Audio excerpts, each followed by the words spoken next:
guys, welcome back to my channel. So today's video is going to be a tutorial on how I construct a full wig with a closure. I will also do some tutorials on how I do my frontal wig, how I color, cut, style the wig, and everything else. But this video is going to be on a closure wig. So I'm just starting off with my canvas head. As you guys can see, I like to use a canvas head or cork head just because it is shaped like a human head.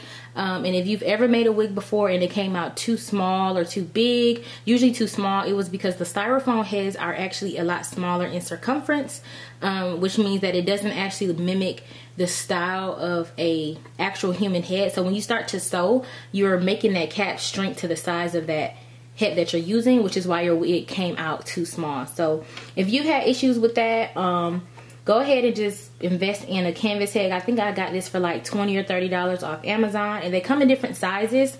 You can measure your head if you want, but the standard size for a human head is, I believe, 22 to 23 inches. So I think this one is a 22 or a 22.5. But you can, customize that and get your own size. But this just works a lot better because, as you guys can see, it's actually shaped like a human head with the hook in the back. So it just makes sewing on your wigs and making sure that they fit a lot easier. Now, as for my cap of choice, I like to use the mesh style dome cap. My friend uses one that actually keeps more of the elasticity, but I haven't been able to find too much luck with that. And I get mine in an extra large just because it gives me more room to sew, and I don't have to worry about sewing too loosely or sewing too tight and making the cap smaller. So I just go ahead and fit this on, making sure that it's pulled down on all sides. And that's pretty much how it looks. Don't worry about these spaces here where it's not snug. That'll be fine. So basically that's what I do. Now my next step, I go ahead and take some of my T-pins. I got these from Walmart. I think they were probably like $2 or something. And you're gonna need T-pins, whether they're the ones like these or the metal ones, it doesn't matter. But this is just to tack down anything you need into place. So I just start off by tacking down my cap so that I don't have to worry about my cap moving.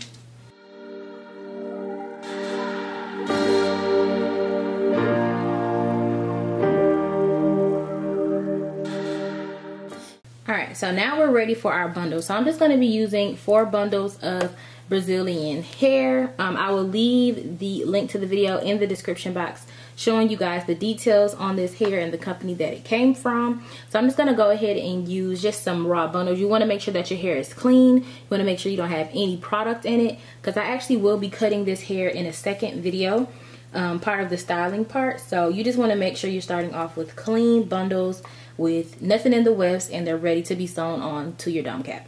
For my first weft, I did not completely unfold the weft. I'm going to go ahead and double these wefts, which if you don't know what that means, it just means that you're going to leave the weft folded in half. So you should have one end that's rounded and your other end that's open. So I'm just going to leave this one folded because I want to be able to fit all 4 bundles of hair onto my cap. And I know if I don't double this first track at least, or this first weft at least, I probably won't be able to fit them all on my wig head. So yeah, I'm just going to start by going ear to ear, building up the back of the head first, and then gradually move towards the front. And just make sure you take your needle and sew through that open edge so that it's nice and tight.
Now for most of my bundles, when I get to the edge and I'm ready to start a new track, I don't cut my wefts, I fold my wefts, but you just want to make sure that you take your time going over that fold, as you guys see me doing here, at least 2 to 3 times, because if that fold is not flat, you will be able to see that edge poking through your wefts, and it'll stop you from wearing sleek styles. Like if you want to do a very straight style or like a little ponytail, you will have that little line of demarcation. So just make sure you take your time really sewing through that edge so that your wig is seamless.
So once I have about 2/3 of the hair I need sewn onto my wig cap, I'm going to come up top and start sewing on my closure. So what's important here is that when you're tacking down your closure, you pull it a little bit down past your wig cap line, and that all of your edges are tacked down super flat. And I'm going to zoom in so you guys can see what I mean. You want this to be tacked down super flat so that when you start to sew around your pins, you're sewing your closure down flat. If you don't sew your closure down flat, you won't be able to part your closure everywhere, and you will also see ripples in the closure, which will stop you from parting your closure again, just because it won't lay as flush and flat.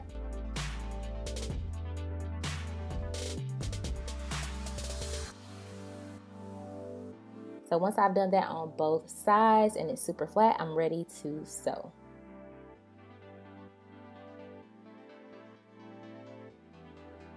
So again, just like I talked about with the tracks, when it comes to the edges of your closure, you want to make sure that you take your time getting that edge super secure, okay? Because if you do not sew this down right, you're gonna cut underneath your cap, as you should, and then you're gonna realize that the top of your closure keeps coming up, which is gonna again make it more apparent that it's a wig, or make it more apparent that you have on a closure. So you just want to make sure you take your time, as I'm doing, and get as close to that band as you can and sew it down super tight. Usually I sew in that little front area maybe 3 to 4 times, just to make sure that it's super tight before I move down the rest of the closure. Now when it comes to sewing down your closure, you can decide whether or not you want to sew down one side first and then come back and sew down the back. I've heard people use that method just because it helps with making sure that your closure doesn't like pucker up. But if you applied your pins correctly and made sure everything was flat and taut, you shouldn't have an issue, and you should be able to do like I do and just sew from one side of the closure around to the next.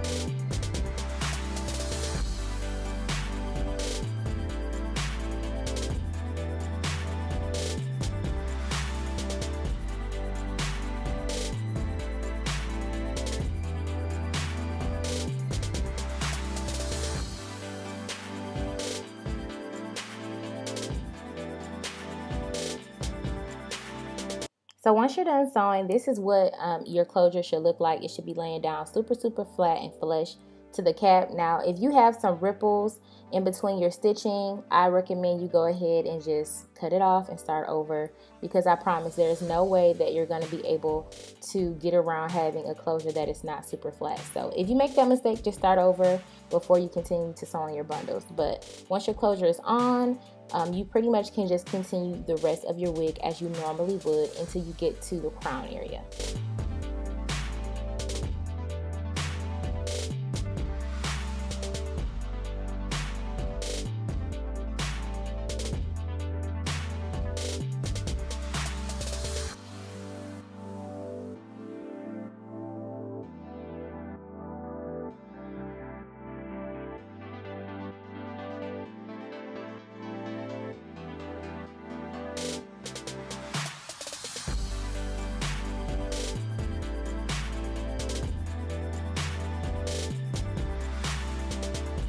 All right, so once you get to the crown area of your wig, you're gonna have this little half melon shape or something like that. So what you wanna do is you just wanna go ahead and start to place your tracks going straight across this area. Don't try to continue to follow the U, because what's gonna happen is you're gonna start to bunch up a whole lot of hair in that area, and it's gonna look really weird once you try to press your hair straight. So you just go ahead and take your tracks and you just start going across that area straight across. And for this area, because it is near the top and I want it to be super flat, I do not fold my wefts. I go ahead and cut my wefts. It saves me a lot of time and it ensures that my unit will be seamless. Okay, and just make sure you take that last track as close to your closure as you can get it as well.